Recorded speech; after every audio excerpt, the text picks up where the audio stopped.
Good evening and welcome to Space Oddities. Thank you for being here. If you're new here, you're most welcome. And of course, if you're not new here, you're equally welcome.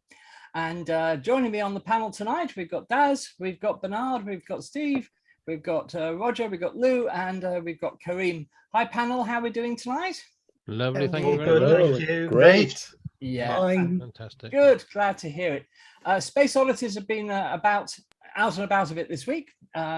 Daz came to visit me in Spain for a week, which was fantastic. Lovely time. And I just finished throwing out the empty bottles today, actually, funnily enough. Also, at the weekend was the International Astronomy Show in the UK. And Roger was there. He's going to tell us all about it. So I think the first thing to do is just say, if you want to make any comments, put them in the chat. Also, of course, as always, if you would like to see us cover a particular aspect of astronomy, anything you'd like to see more about, anything you'd like to learn about, put that in the chat too, because you know, your feedback is greatly appreciated.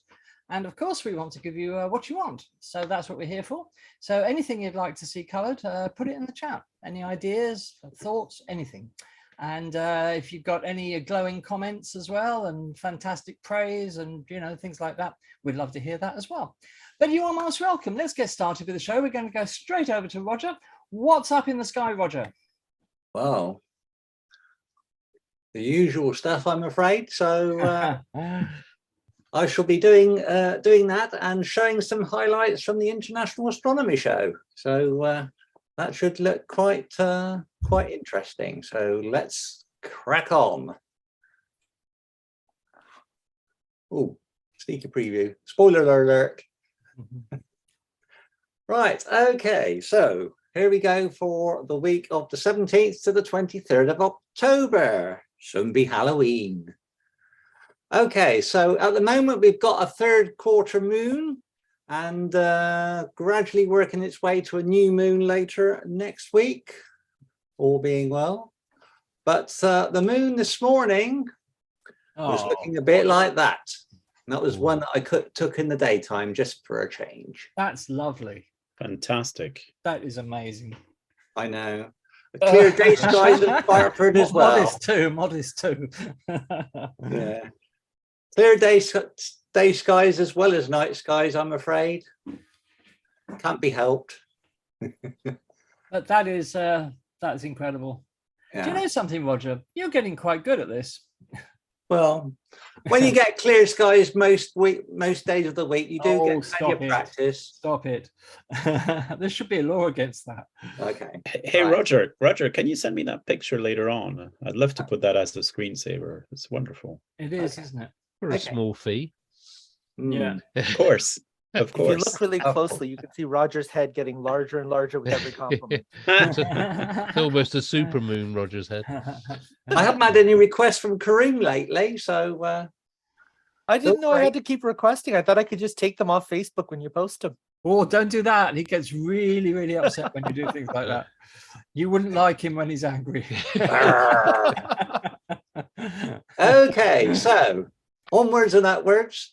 So during the week, we've still got Saturn, Jupiter and Mars. This is all for 10 o'clock in the evening. So things are starting to look a little bit better now, especially with the earlier nights coming in. So here we go. And this week, I've got the Northern Hemisphere in the correct sequence this time. We were a bit backwards last week. That's right, yes. So yes, Orion is starting to make an appearance, and by midnight it's becoming more apparent. And of course, down in the Southern Hemisphere, we've got everything all upside down and back to front and higgledy-piggledy. But fortunately for those in the Southern Hemisphere, they've still got very good viewing of the planets Saturn and Jupiter. But Mars is just making an appearance at midnight, so they obviously have to wait a bit longer than we do. So one up for the Northern Hemisphere on that. So there we go. And of course, as Andy says, on Friday and Saturday we had the International Astronomy Show up near Coventry, we've got a banner which was generously supplied by our sponsors, Rother Valley Optics. And we had a table there, which I was present at. And the banner is showing some of the items of our team, My Moon, and an SLS launch. Notice that emphasis on my moon. My Moon. My moon, yes, absolutely. And as you can see, we've I noticed it quite lacking in people this time. I would think there was only about a quarter of the normal amount from 3 years ago. Obviously, with COVID and the financial crisis at the moment in the UK bearing heavily down on people's pockets, they're obviously being a bit more wary on what they can spend if they're even allowed to come. But all the stands were very well catered for. And here we have our sponsors with Patrick Moore's vehicle, which has been beautifully restored, being shown. And there was quite a lot of interest and quite a few people that actually were able to sit inside where Patrick Moore had driven his car, the Ark, as he so well named it. I do have a little movie of the display at the International Astronomy Show but I think I was trying to sort of prove some of the equipment to my wife on what could be coming in the deliveries in the next week or so. But I hope this is playing okay. But Yes, it seems to be okay. Yeah. it's not too bad. I think the That's unsteadiness. the one that was of interest. The one with the Burlbeck stand with the software bisque mount on it. If it's red, then it's an approved product. Right. Right. But they seem to be very pleased with the people that did come there, and lots of many had parted, so they were very well pleased with the attendance there as Good. they good. did. Yeah, yes, Good. very good, very good. We definitely won't call you Steadicam, though. No, this is all just done on the phone, so we would obviously like to send out a huge thanks to Rother Valley Optics, both for sponsoring this show and for helping us so much with the International Astronomy Show.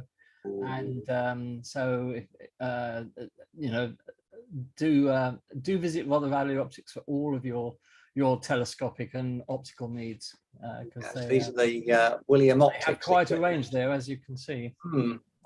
In fact, the telescope that I bought about 3 years ago is cheaper this year than it was 3 years ago, which is a churn up for the books. But there we go. All some old technology. cheapo Takahashi's there, yes. Yes. Wow. They certainly had a lot of kit there, didn't they? Anyway, we'll cameras and stuff, all sorts of ears. Anyway, time to move on. Yeah, And well, as you can see, it was Yikes. You have more telescopes than people there, Roger. absolutely. Gosh. Yeah, absolutely. Yes, it was very well catered for there for equipment, and it was very, very interesting because there were less people there. You could actually have a chat with the people there to probe them for what you would like to buy. So you could get a more thorough answer from your request of what equipment you can do. So yeah, I think it went quite well there. yeah. Okay. Yeah, thank you. Thank for you that, very Rod. much for was that, Roger. fantastic. And thank you for everything you did at the show. We would like to extend best wishes to Mary, who is rather poorly with COVID at the moment. But we're delighted to welcome back Steve after his bout of COVID. How are you feeling, Steve? Well, I'm greatly improved now, thanks. I still tested positive yesterday, even after 10 days. So I'm going to try again tomorrow. But no, I'm a great deal better. It came on really suddenly, I have to say. I was at Jodrell a week ago on Saturday. Felt fit as a fiddle all day, including when I left at 5 o'clock. And on the journey home, literally within the space of an hour, I kind of plummeted down into COVID basically, and was there, all of a sudden. So it's the first time I've had it. So I've got off really lightly up until now, and I have to say it hasn't been that bad. I've had flu in the past that's worse, but. I think Daz was going to say it is still out there. The first time I've encountered it. So please, everybody, stay safe. If you feel uncomfortable in crowds, wear a mask, use your hand gels. COVID is still out there, and it can still be quite horrible, if not lethal. So please, everybody, stay safe and take care, please. Yes. I'd like to say a particular thanks and commiserations to Mary, because I was due to be at the International Astronomy show that Roger's just shown us on the Friday, but COVID prevented me from doing that. And Mary tried to, she arranged a courier for all the merchandise that we were going to have at the IAS to be delivered to her, which they were. On the Thursday before the IAS, and that's when she went down with COVID herself, would you believe, after all that effort? Absolutely. Yes, we were. It was a bit of a bizarre week, really. COVID was following our merchandise around the country. Yeah, it was. Yeah, so, but anyway, thanks for what you did, Stephen. Thank you, we're glad to have you back. Thank you, everybody else who attended and helped us out. Thank you. Right. Well, every week in astronomy and space exploration, there is something new, something amazing. And we've got a few of those to bring you on the show tonight. A bit later, we'll be talking about the recently detected gamma ray burst, 2.5 billion light years away, that may well be the biggest explosion ever detected. And Kareem, you have a guest tonight, I believe, if all goes well. If all goes well. At the moment, he's not here yet, but I'm hoping he joins in the next little bit. But I also have news of a few things locally. Okay. And a cool new finding by James Webb Space Telescope, which kind of confirms something that we thought, but does it in an incredibly interesting way. So let me just share my screen. And I thought it's been a little while since I've been on, and I know Dean had asked for some Indigenous stories or connections a few weeks ago, and we didn't have a chance to do so. So I'm not going to tell any constellation stories, but I do want to start off with one of our land and sky acknowledgements, because it's been a while since I've come. And we are currently in the third quarter phase of the moon. And no, this is not Roger's picture. This is a picture from a few I can tell. It's not good enough, right? Like, it just doesn't have that crispiness. I didn't know there were any other photos of the moon apart from Roger's. I will say Roger's photos that I had shared in previous terms, I have a few of those still in my slides. And it's been encouraging my students not just to take their own pictures and try to do the best they can, but even to start dabbling in stacking and trying to learn how to draw out some of the contrast and highlight some of the craters. And they're doing wonderful work. And I'm hoping that some of them will give me permission to share their pictures over the next few we'd love weeks. to see them if they give you approval. That'd be brilliant. I'll be asking. So our land and sky acknowledgement that we do here in Montreal is not just an acknowledgement of the Indigenous lands that we occupy, but also of the skies that we share. And we are now in the third week of the lunar month, and I haven't had a chance to speak on Space Oddities. So I just want to mention, I know Roger had talked about this as the hunter's moon, because that's the way the settlers did refer to the full moon in October, but a lot of the First Nations refer to it in terms of what's happening in nature. So the Anishinaabe around the Great Lakes regions, they call it the falling leaves moon, because in the fall here in North America, you have beautiful colors changing and leaves falling, and then you have to rake them and put them in bags and send them to compost. But the beauty of it is still there. But what's wonderful is some of the other First Nations refer to it by what they see close to them. So the Cree always talk about this as the bird migrating moon.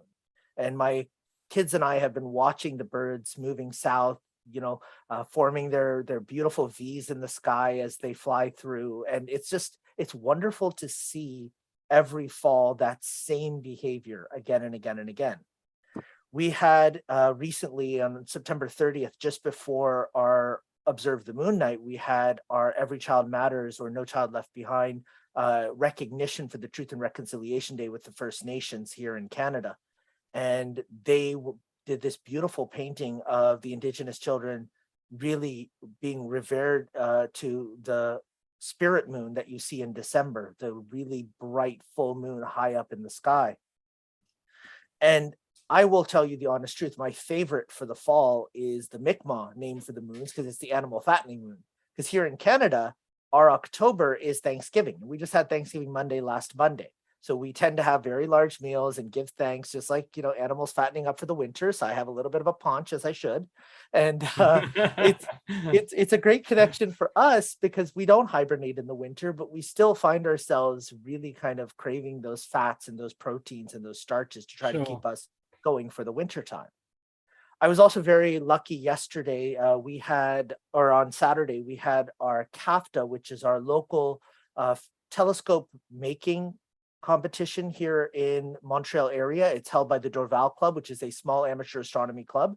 And I have here the picture from the previous one, pre-COVID, where you could see me just behind Tara there when she was still shorter than me. And she had won the award for fine work in astronomy for leading crater sketching workshops for the 50th anniversary of the Apollo 11 landing. And over there in the center of the picture is one of my former students, Virginia, who had won the research award for spectroscopy.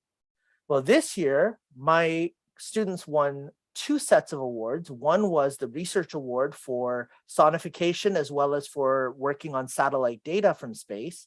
But we also won a beginner's award for the workshop that I do with them based on Pete Williamson's wonderful approach to taking Juno data and using GIMP to analyze it and be able to draw out the details and the structure of the clouds and the storms. And that's something that I've made into an annual lab, and we put that forward for the beginner's prize and we won. And then one of our other members, Carl, you can see his 2 telescopes behind. One was hand-built and one was rebuilt completely from scratch because it was completely destroyed over storage time. The orange one was rebuilt, the white one was built by hand, and it's a lightweight material. So it's much lighter than any of my telescopes, and it's an 8-inch. So that was a really fun time out. What I wanted to share today was this beautiful new finding by James Webb Space Telescope based on a Wolf-Rayet star. Now, just for those who don't know what before you continue, yeah, Kareem, can we just say congratulations to you for winning that award? Yes. Big round of applause for Kareem. Well done. Totally. The congratulations Amazing. really goes to my students. It's their Yeah. work that I just get to share, but it's wonderful to see it recognized by an amateur community. Of course. Well done. Thank you. We actually had a keynote that evening of the last 50 years of amateur astronomy in Quebec. And it was because the Dorval Club is celebrating their 50th anniversary. But what was really neat was the preface for that whole presentation was, by the way, the Montreal Center had been here for over 50 years when we formed. Now here's what happened afterwards. Right. So we're now a preface because we've been there for over a century. Fantastic. Okay, so I interrupted you. Go on. No worries, no worries. I wanted to talk about Wolf-Rayet stars because they're incredible stars. They're very hot, not too much larger than our sun. They're about 10 to 40 times the diameter of our sun, but they're much hotter, so they're much more luminous. They can be thousands to 1 million times as luminous as our sun. Wow. They're very hot, which means that they blow out their material very, very quickly, and they're very tumultuous. So they're constantly shedding their outer layers. And so this is an example of one where you can see the layers shed out and heated up. And most of the energy coming out of Wolf-Rayet stars themselves is in the ultraviolet because they are so hot. That's where the black body radiation peak is. So it's hard for us to detect Wolf-Rayet stars, and they don't last for very long before they completely destroy themselves through this process. As a result, most galaxies only have, a few dozen at most Wolf-Rayet stars at any given time. And we don't see very many of them visible, but there are galaxies with thousands of Wolf-Rayet stars, and those galaxies have these incredibly luminous points of light. But what we've been studying a lot are these individual Wolf-Rayet stars where they're heating up planetary nebulae around them as well, because often their spectra shows emission spectra along with the absorption. Now, emission spectra is because this dust and this gas that's being pushed out is so heated up that it gives off energy as it cools down. Rather than a cool type of low density gas around most stars, which absorbs some of the energy coming off the stars and creates absorption lines. So emission lines are not what you see from main sequence stars, but you see them from Wolf-Rayet stars. Now, this is kind of weird because hydrogen on its own can't produce the type of gas that would give off these emission lines.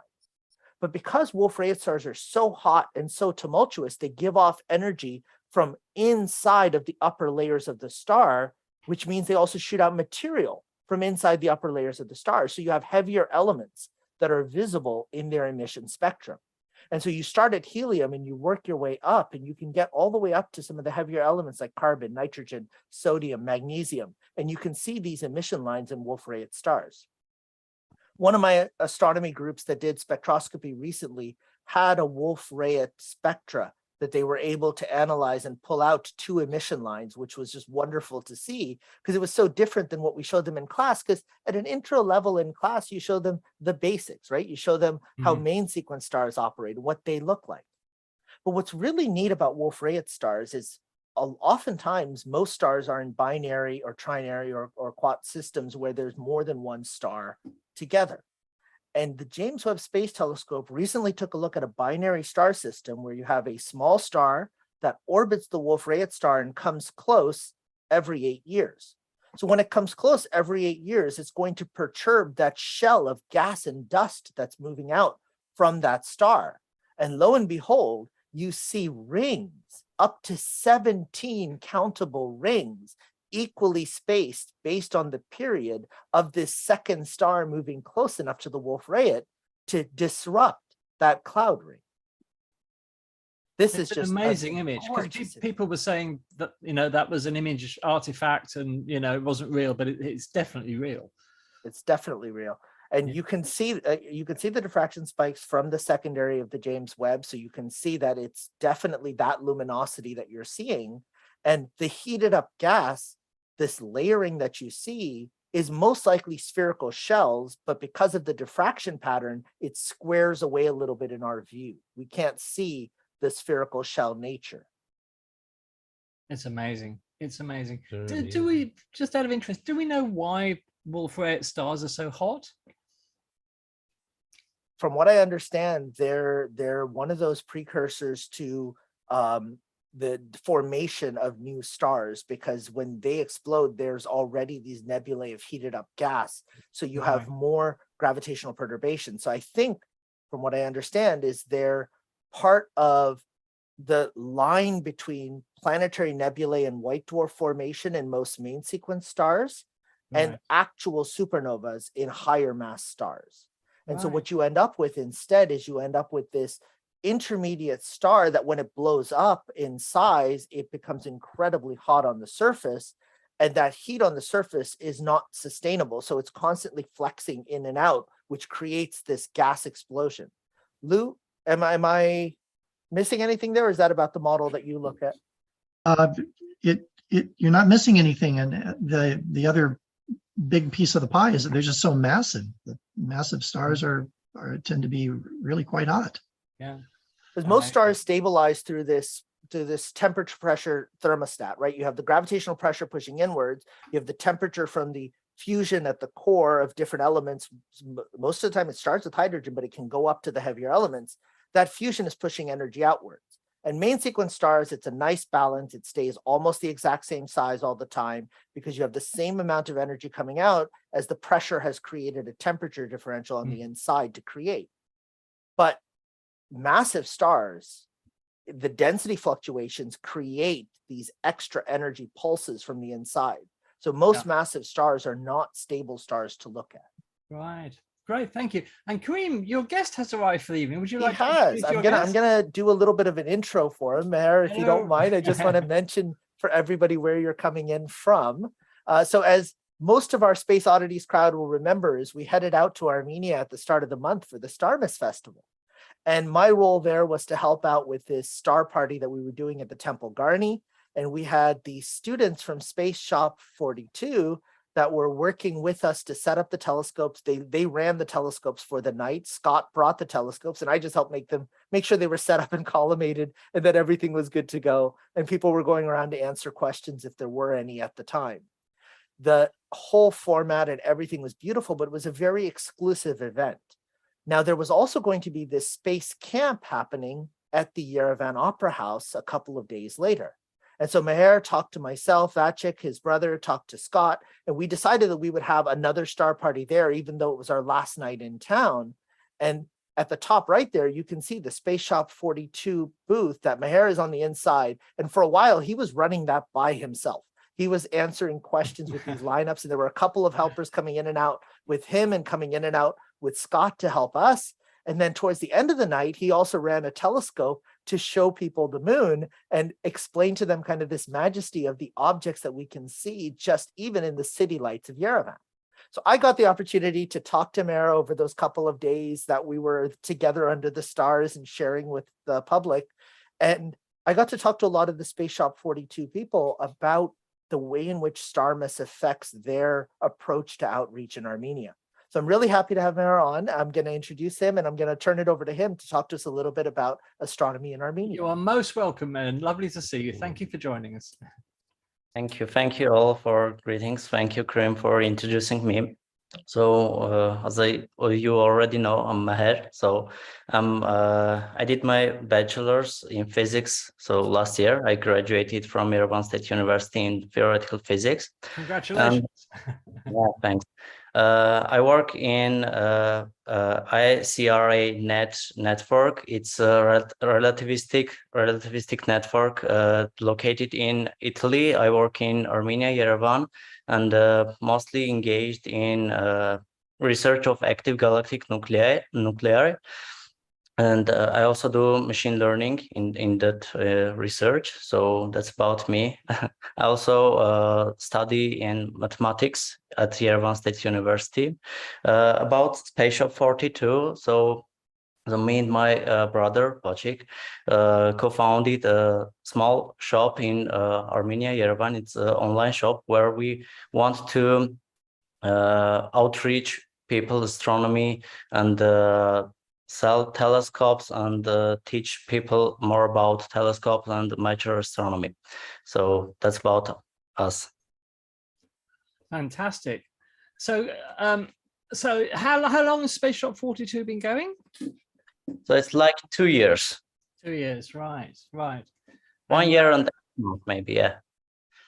Fantastic. And is it mostly younger people running it, or is it? Do you have an older staff? Can you tell us a little bit about the dynamic of the trips that you do for people who are interested? Yeah, we are all young. So oldest of us is Vachik. He's 28.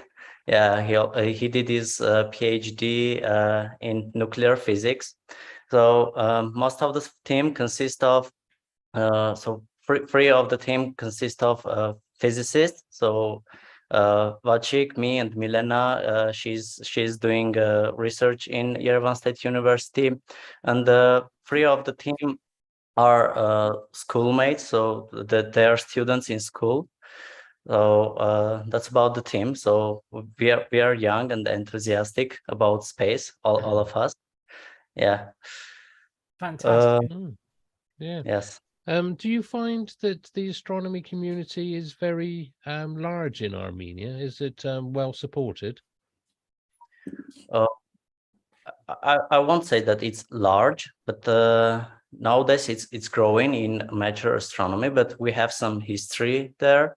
So in Armenia there is only one NGO that focused on amateur astronomy. It's called Goodrich Jones. So it was founded in 2004, and it was actively doing stargazing events and outreach events and something like that. In science, in the research perspective, yes, we have active scientists in Armenia. We have Purakan Astrophysical Observatory, and the active research is going on there. So it's observatory, so people are doing observations there, scientific observations. But now the community is growing. So, and we want to contribute to growth of community in Armenia. Oh, excellent. Thank you for that. Yeah. And what do you like best about the outreach then? What really does it for you? So I love talking with people about astronomy and doing that stargazing event part. So it's really fun for me. I would say that. Yeah. So So what when you were showing, as Kareem was showing us, when you were showing people the moon, what was the reaction there for people who hadn't seen it before? yeah, so a lot of people were amazed. So not about that much of moon, but when we showed them the Jupiter and Saturn, most of people were amazed. Yeah. Yeah, it's When they during the satellites of Jupiter, they are amazed. Wow, is it real? Or it's some picture on the telescopes? Yeah, I say it's real. You're seeing the real planet with your eyes. So people get really amazed. fantastic. I remember we had a couple of the kids who were looking into the tube trying to see where the picture might be because they could not believe that there were actually those rings. Yeah, and I think, you know, a lot of people don't even realize that you can see the planets with your eyes in the night sky, let alone through a telescope. So so this is that lovely moment when they see Jupiter and Saturn for the first time. It's unbeatable. It's always unbelievable. Daz, you were going to say something? Yeah, Dean in the chat, Dean Coates, he says, are there plenty of dark skies in Armenia, or do you also suffer with light pollution also? No, they're all over Roger. So in Yerevan, there's a light pollution, but it's not so bad. But in most of Armenia, there are good skies and also clear skies. For example, I'm from one of regions of Armenia. I'm from a village, so in my village there's always a good sky and very clear. So you can see many things there if you have a good telescope. So Andromeda. When we arrived, they bragged that they have 300 perfectly clear nights a year. No. Only. Steve, you were going to say something. Well, I was wondering, Mher, how often do you do your outreach events, and do you do them in one place, or do you manage to move around to different places and encourage different people in different townships and so forth? Yeah, so with Spatial 42, we didn't do many stargazing events, and we did several in Yerevan. So the last one was after Starmus. It was charity event. So but we also did the Astro tour in regions of Armenia to engage more people. So we did also for schools.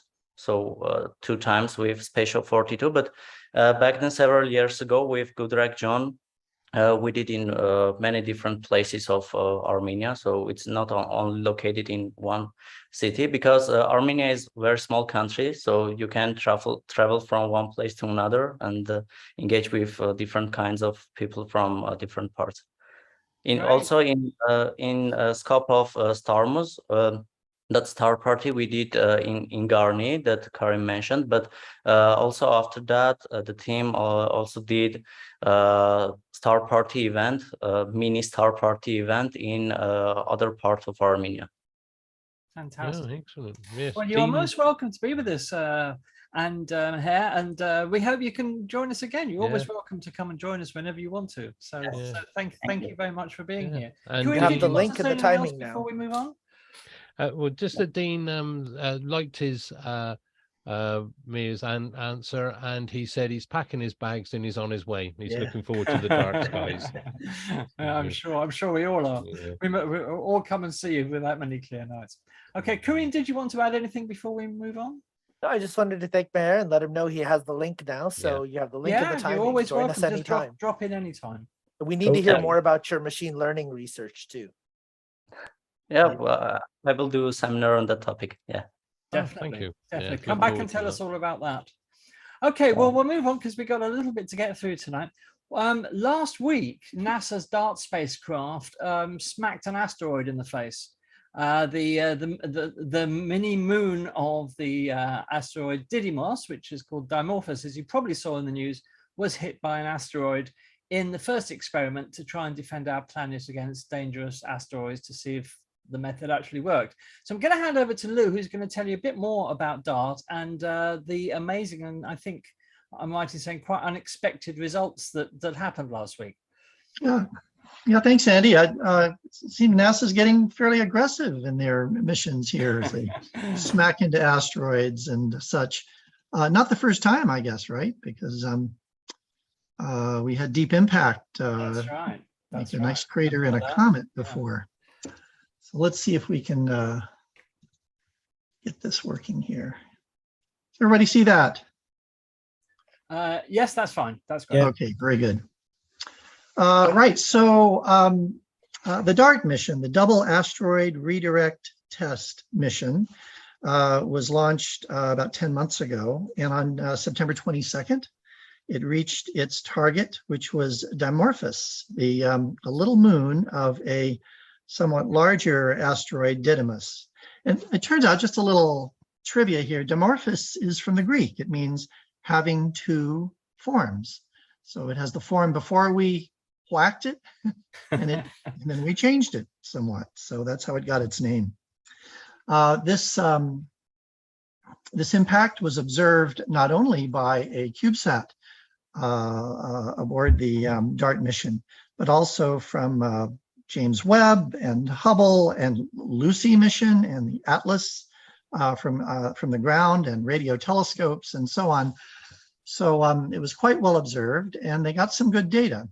But I wanted to start with just showing you why we're doing this. Why are we spending millions of dollars to go out and slam a perfectly good spacecraft into an asteroid? And it's kind of like this. These all came from the Center for Near Earth Objects, Jet Propulsion Laboratory, where they are tracking these things. And these are objects that are in some sense near the Earth's orbit. And there are 29,000 of these at last count, I think that's the number. So these objects have a perihelion, closest point to the sun, of somewhere between 1.3 AU and just slightly less than an AU. And if these objects have a diameter of greater than 140 meters, and they actually cross Earth's orbit, we call these potentially hazardous objects, or PHOs. So we want to make sure that if one of them eventually we believe was headed toward Earth, that we could do something about it. So that's what the DART mission's about. So this is a kind of an animation, a graphic of Dimorphos orbiting Didymos. And below you see a chart of the brightness of the light that we get from that system. And when Dimorphos moves in front of Didymos, it blocks out some of the light from Didymos, and of course adds a little bit of its own light.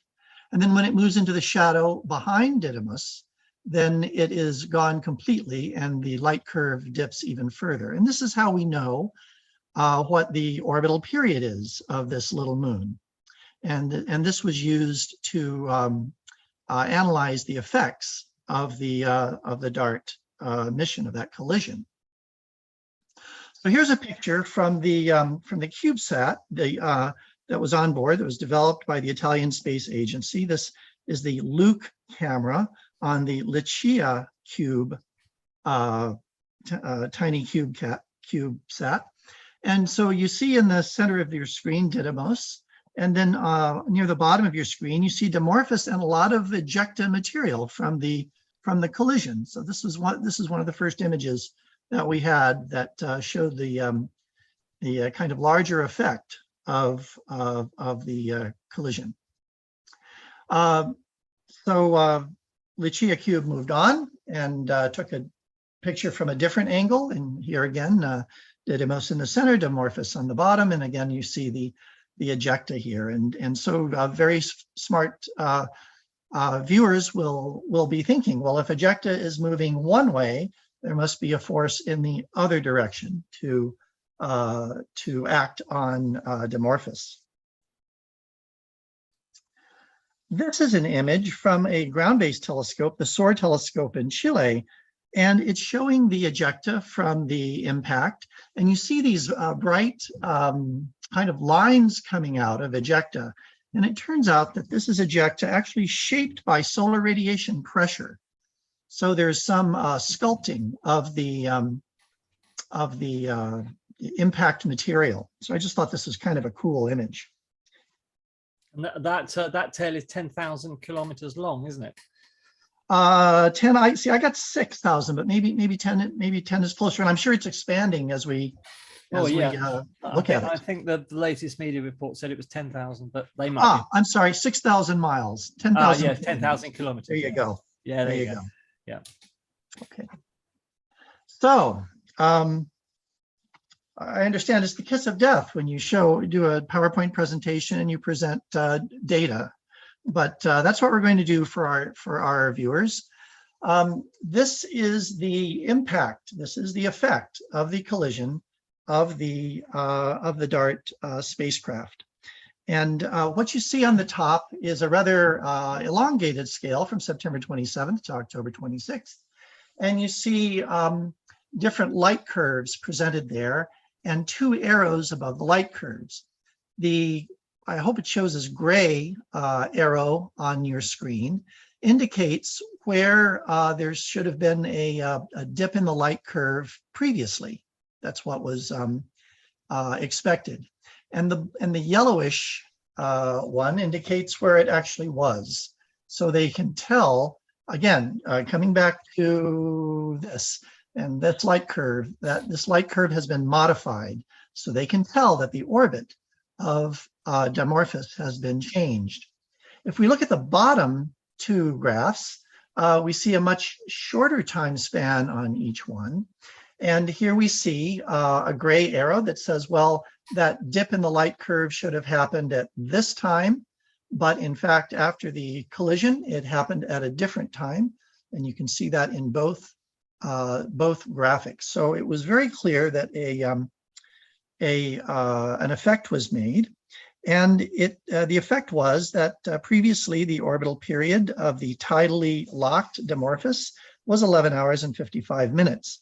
And now after the collision, it's 11 hours and 23 minutes. So it made a 32-minute difference in the orbital period of Dimorphos. I want to show you just one more slide here, which I just thought was really cool. These are views of the Didymos Dimorphos system from radio telescopes. The image on the left is from the Goldstone radio telescope, and the one on the right is a combination of the Goldstone and the Green Bank, West Virginia telescope, both radio telescopes. And so what you see here, there you have kind of a turquoise, I hope this is what it shows up on your screen, a turquoise circle in both and a green circle. The turquoise circle says this is where we expected Dimorphos to be pre-collision.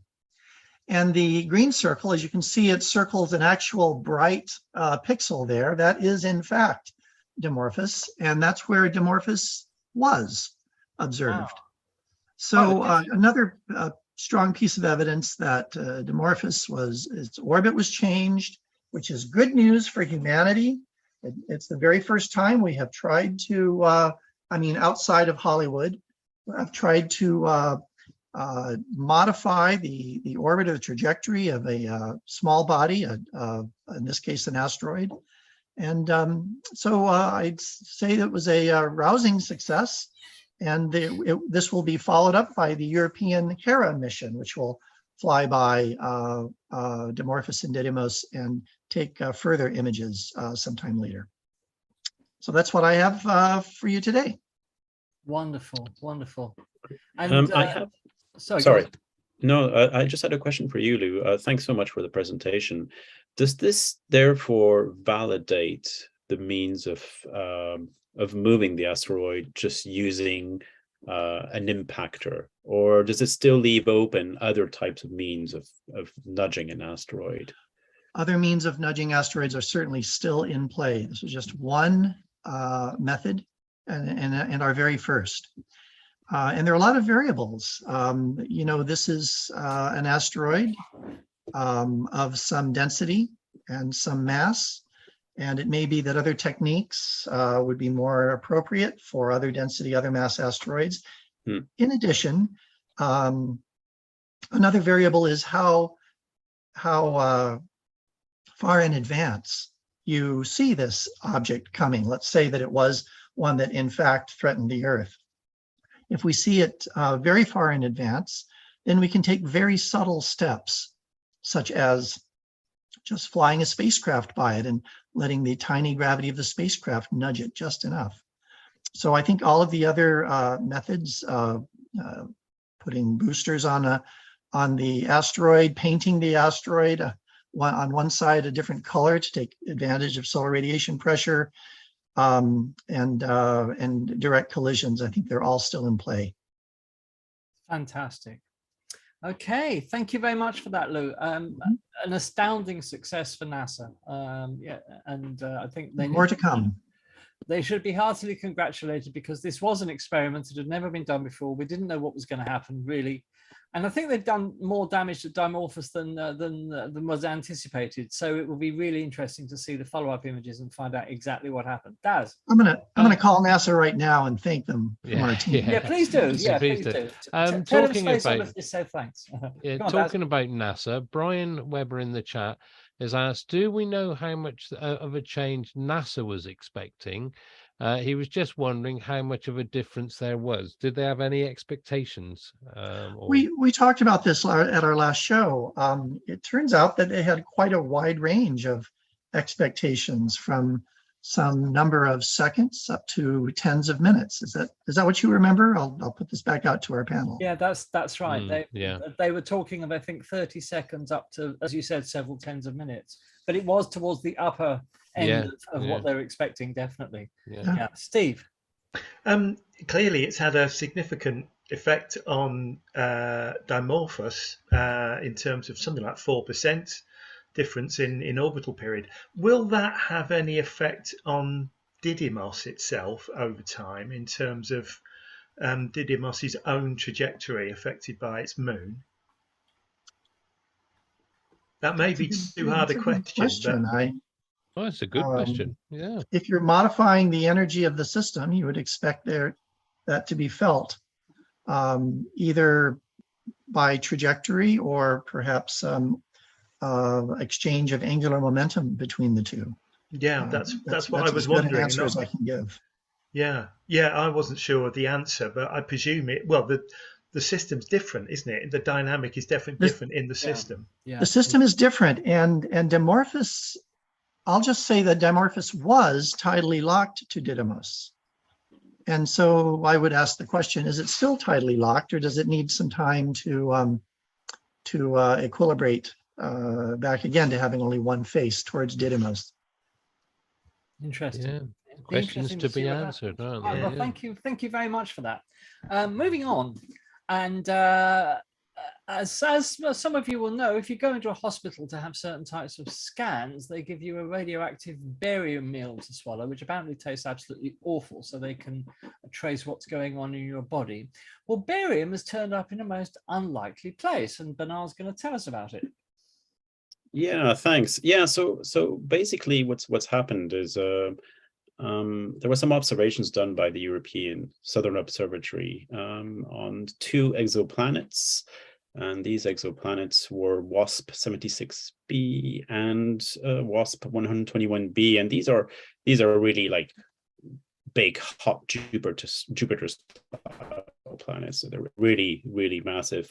And to the surprise of the astronomers, they discovered a barium within the high altitudes of these exoplanets. And the reason why it's surprising is that barium is a really heavy element. It's actually number 56 in the atomic number, meaning like how it's really a heavy element as such. And you would not expect to have such a heavy massive element within the high upper atmospheres of a star. It should actually be pulled further down inward. So the mystery is on now.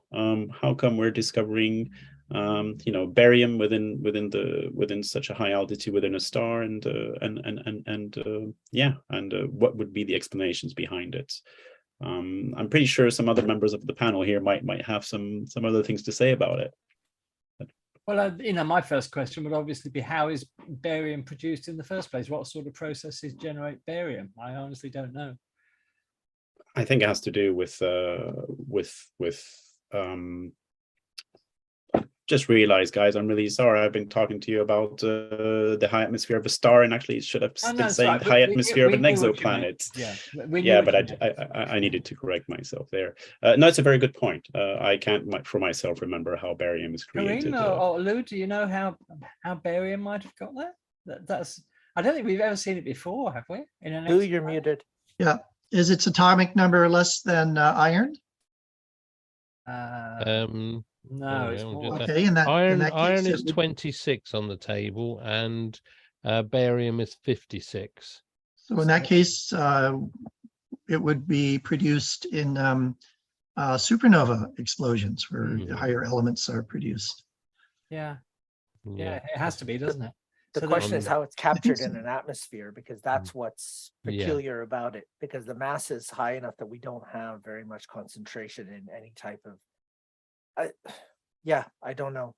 Yeah, could it have been introduced by asteroid collisions or something like that? It is very, very strange. I mean, as you said, it's very heavy. It's like I said, it's 30. Well, there's 13 elements in between iron and barium. So there's definitely something been going on around those stars, or actually in the stars that have produced the barium. But why has it been, like you say, has it been pushed to the top, or was it captured in the thing? Is one of these things that's gonna run, aren't we, until we can come up with some models that we can look at. It's a very fascinating and intriguing maybe our viewers will come up with the answer. Absolutely. If anyone's got any ideas, pop it in the chat. Bernard, were these two exoplanets in the same system? I don't think so. That's a good question. I would need just wondered, because if they are, then that might make it easier to explain. But well, no, because it's WASP 76 and WASP 121. Oh, right, so they're not in the same. They're not in the same system, and they have they're both Bs. So they're not in the same system at all. And they're also they're big, massive giant Jupiters, aren't they? Yeah. So there's a lot of physics going on there that we probably don't understand. So well, there we are then, a mystery. But we love mysteries, don't we, panel? That's what makes life interesting. We love a mystery. I think that the more we study exoplanets, the more discoveries we're just going to keep on getting.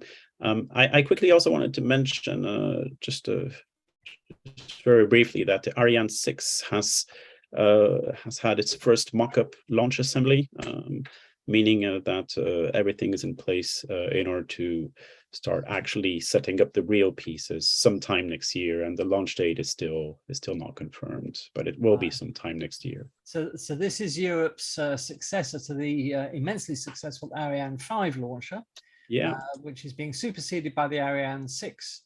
And as Bernard said, they've just done a mock-up for the first time of how it will be stacked together. So we'll look forward to that coming into service soon. Yes, Daz. We've got our first answer. Ian McIntyre's going for a Nobel Prize. He believes that fission is produced. Fission actually produces barium, he believes. So, but the question is that could be the case, but also how come it's been pushed up to the higher levels of the because if there's hot Jupiters, there wouldn't actually be fission going on in the center as such. If they're big super gas giants like we believe Jupiter, Saturn and all that, so they're not actually stars, so there really shouldn't be fission going on. If there is at the center, doesn't that make them something like a brown dwarf or something, where there's a minor fission going on? Something like that. But it could be Ian, but something's happened very close or actually inside to produce this barium and keep it in the atmosphere. So Well, thank you any very more much, answers, Ian. please? Thank you Yeah, very thank much. you. Be interesting to know how far apart these two stars are, whether they could have been within range, for example, of a supernova that seeded their atmospheres with barium. But then the question is, why hasn't the barium is so heavy, why hasn't it sunk to the middle of the planet? Unless it was very recent, of course, but we'd expect to see some sort of supernova remnants if that were the case. So mystery. Okay, moving on. So just got a couple of things for you. And what I'm going to do is just share my screen.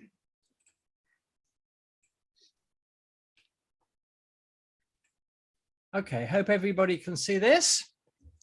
This was a recently observed gamma ray burst, GRB, hence gamma ray burst 221009A, but that's not important. This, it is thought, was referred to as a hypernova, an extremely large supernova explosion. And we know about these, and these enormous explosions give off vast quantities of gamma rays, the most energetic particles in the universe. And this particular one is about 2.4 billion light years away. So it actually happened 2.4 billion years ago. And although all the data isn't in yet, they already think that it was the biggest explosion ever detected in the universe. And the amount of energy released in this explosion is incomprehensible. In 1 second, it emitted more energy than the sun emits in millions of years. So you can see that this was an immense explosion. This explosion was so vast that even though it was 2.4 billion light years away, it put pressure on the Earth's ionosphere. It actually made changes to the Earth's ionosphere from that distance. So you can sort of, well, it's the energy involved is incomprehensible, but basically the Earth has been pressured by gamma rays from 2.4 billion light years away. Now, this was detected by orbiting satellites, and the data is being analyzed at the moment. We see these gamma ray bursts all over the universe, probably at least once a day, and they are normally associated with massive stars reaching the end of their life and collapsing directly into black holes. And this particular image, somebody has called it the birth cry of a black hole, because the collapse of a massive star can happen in less than a second and release this incomprehensible amount of energy. If the star has less mass, it might form a neutron star. Its core might collapse into a neutron star. But if the star is massive enough, then it will collapse directly into a black hole. And this is probably what we're seeing here. So the biggest bang ever, apart from, well, the biggest bang ever apart from the big one, if you see what I mean. Okay, just one more thing I wanted to mention. This, would you like to see a photograph of the biggest digital camera ever made? Yes, of course you would. This is the biggest digital camera ever made. This is for the Large Synoptic Survey Telescope, which is being built in the Vera Rubin Observatory in Chile, a brand new revolutionary survey telescope that sees first light hopefully next year. This digital camera, if you think of your camera you might have lying around the house, maybe what, 20 megapixels or a bit more. This camera is 3,200 megapixels and it's the size of a car. And it's taken a while to build. The Vera Rubin Observatory, and this is it as it is now, nearly completed. This is going to photograph with that enormous camera the whole of the southern sky every 3 days and do that for 10 years. And it's a survey telescope utilizing what's called time domain astronomy. It's looking for changes in the night sky, anything that changes. And there are bound to be some revolutionary discoveries because of that. Every time it sees something change in the night sky that wasn't there the previous time it imaged the night sky, it will generate an alert. And the team are saying it could well generate 1 million email alerts per night. So I wouldn't like my inbox to be on the receiving end of that, certainly. So this is a revolutionary telescope which promises to teach us a lot about what's actually changing in the universe with that enormous camera. and we've got that to look forward to next year.